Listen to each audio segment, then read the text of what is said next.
Hey guys, mabuhay! I'm Ronald Dalus, and for today's video, we are going to check out the Google Pixel 8 in 2026. And just to let you know, I was able to buy this sa Shopee, but hindi po siya brand new. This is a pre-owned or second-hand device po siya. And syempre, before natin siya i-open or i-unbox, check natin yung box niya. So as you can see here sa harap ng box, so nandito yung Google logo. Then may nakalagay na Pixel 8. And then meron ditong picture nung likod ng Pixel 8 device. And the color that we have is hazel. So alam ko may iba pang available na color sa kanya nung nirelease to. So alam ko yung obsidian na color, which is yung parang black. Then meron din yung rose, parang may pagka-pink siya. And then meron din yung mint na parang light green yung color niya. So as you can see here sa side, nakalagay sa kanya Google. And then dito nakalagay sa kanya Pixel 8. And sa ilalim, supposedly, may mga nakalagay na information to. Pero since, as far as I know, this is only a replacement box. Since kagaya na banggit ko kanina, second-hand phone na po siya. So hindi na po ito yung original box niya. Sa ibabaw, meron siyang Google logo ulit. Yung sa likod, so may nakalagay na hashtag Team Pixel. Yung dito, merong mga information na nakalagay. So nakalagay sa kanya, Pixel 8, 6.2 inches. So let's go ahead at open na natin to. Upon opening the box, ang una nating makikita agad is yung Pixel 8 device. And check pa natin yung iba pang mga included. So nandito, I think this is the quick start guide. Then ito yung tinatawag na quick switch adapter. This is a USB-C to USB-A adapter. So ginagamit ito pang transfer ng data. So ito naman yung USB-C data cable or yung charging cable. And then nag-provide din pala yung seller ng freebies. So meron siyang binigay na free na frosted matte rubber case. So ito yung tsura niya.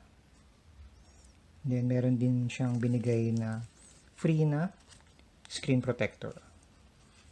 So hindi po siya tempered glass, so parang film lang siya, no, na screen protector. So as you can see here sa likod, ito yung itsura niya. So it has a dual camera. So it has a 50 megapixel main camera and 12 megapixel ultra-wide camera. So meron siya ditong parang butas na for the microphone, LED flash, to Google logo. And then sa side, nandito yung power button niya, volume up and volume down button. And then sa ilalim, nahandito yung USB-C port. And then yung speaker grill and microphone. Dito sa side, nandito naman yung SIM tray or yung lagayan ng SIM card. And sa ibabaw, may siyang mga antenna line dito. And then siyang maliit na bodysito for the microphone. So this one has a aluminum frame, matte aluminum frame, which is really nice. So hindi po siya glossy katulad ng Pixel 8 Pro. Kasi pagka glossy, fingerprint magnet. Ito matte lang. So parang for me, mas elegant siyang tingnan. Ito yung camera bar niya. So hindi naman masyadong mataas yung camera bar niya. So for me, I really like this design compared dun sa Pixel 8 Pro. Kasi very simple, very minimal lang yung design niya. So sa harap naman, yun siyang parang paper na parang sticker na protector dito. Naka-indicate dito. Dito yung power button, volume button, SIM tray. Ito yung fingerprint sensor daw niya, USB-C. So tanggalin na natin to. So yun siya. So this one has a 6.2 OLED 120Hz display. Then dito sa ibabaw, meron siya ditong 10.5 megapixel na front-facing camera. So hindi lang masyadong halata sa video. So upon opening the device, so napansin ko lang din na nakasetup na siya. So hindi ko na kailangan gawin yung initial setup. And then, napansin ko lang din, yung seller, bali naglagay siya ng password. So, minessage ko na siya. Ang sabi niya sa akin, yung password daw nito is 1234. So, yun siya. So, ito mismo yung home screen. And then, may nilagay din siyang parang custom na wallpaper. So, punta lang din tayo sa settings. And then dito, mapansin nyo, yung storage that we have is 128 GB. So, alam ko ang pinakamalaking storage for Google Pixel 8 is hanggang 256 lang. And then, punta tayo sa About Phone. And then, punta tayo sa Limited Warranty. So, dito, I think this is a US variant phone. Kasi nakalagay dito yung warranty niya is from Canada and United States. And then, punta tayo sa Android version. So, out of the box, naka-Android version 16 pa siya. And then, yung Android security update niya is October 5, 2025. So, outdated na talaga siya. Kasi, napansin ko, meron na nag-prompt or nag-notify ng Android 17 update. Gagawin ko, i-update ko muna to sa Android 17. Then, pagkatapos nun, ipapakita ko ulit siya sa inyo. So, bale, ito na siya guys. Kakatapos ko lang siyang i-update to Android version 17 kasi as of making this video, ito yung pinaka-latest na major update from Google this 2026. So as you can see, nakalagay sa kanya Android version 17, pati yung Android security update niya, updated na rin to July 5, 2026. Same with the Google Play system update na May 1st, 2026. So sa akin kasi parang di pa yata nila nire-release yung August security update. So, tap natin to. So, yan siya. So, kailangan parang kukonek mo yung mga dots eh. So, dahan-dahan lang. So, yan. So, nakalagay sa kanya Android 17. Itong Google Pixel nga pala, meron siyang 7 years na major OS update and security update since nirelease to nung 2023. So, meron siyang update up to 2030. So, medyo mahaba pa yung support para sa device na to, which is really nice.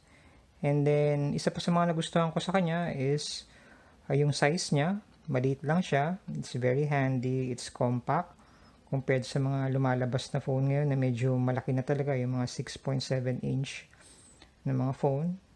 Since maliit lang din naman yung kamay ko, so for me, saktong-sakto lang yung ganitong size para sa akin.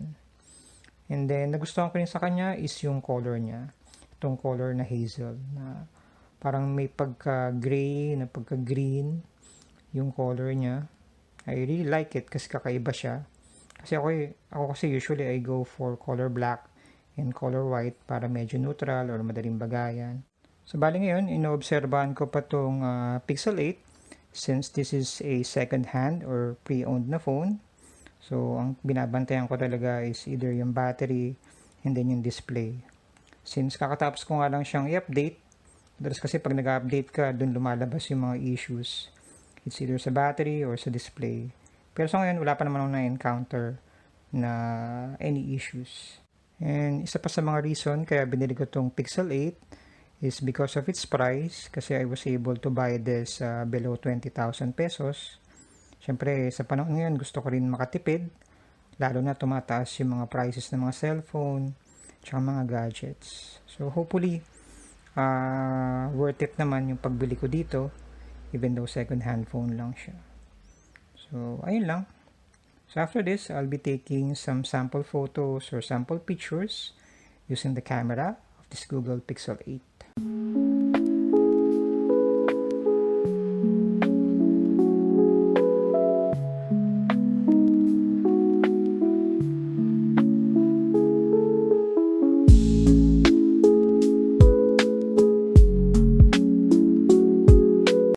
So, if you're interested to buy this Google Pixel 8, I would advise na i-manage nyo lang din yung expectations nyo since this is a pre-owned or second-hand device. Kasi for me, habang chinecheck ko yung device, Napansin ako mga minimal scratch dito sa ilalim. Yan dito sa ibabaw. So, hindi lang siya masyadong halata dito sa video. And may konting hairline scratch din siya dun sa screen. So for me, tolerable naman yun. Since hindi naman talaga siya may iwasan. Since nga, second hand phone siya. So normal lang, no, na magkaroon siya ng mga minimal signs of usage. And then, ang nagustuhan ko lang, kasi wala siyang any dents dun sa phone. Just really nice. So, ayun lang. Again, leave ko na lang sa description below kung saan store ko siya nabili at kung magkano. Anyways, I hope you like this video. Thank you for watching. Stay safe and have a good one.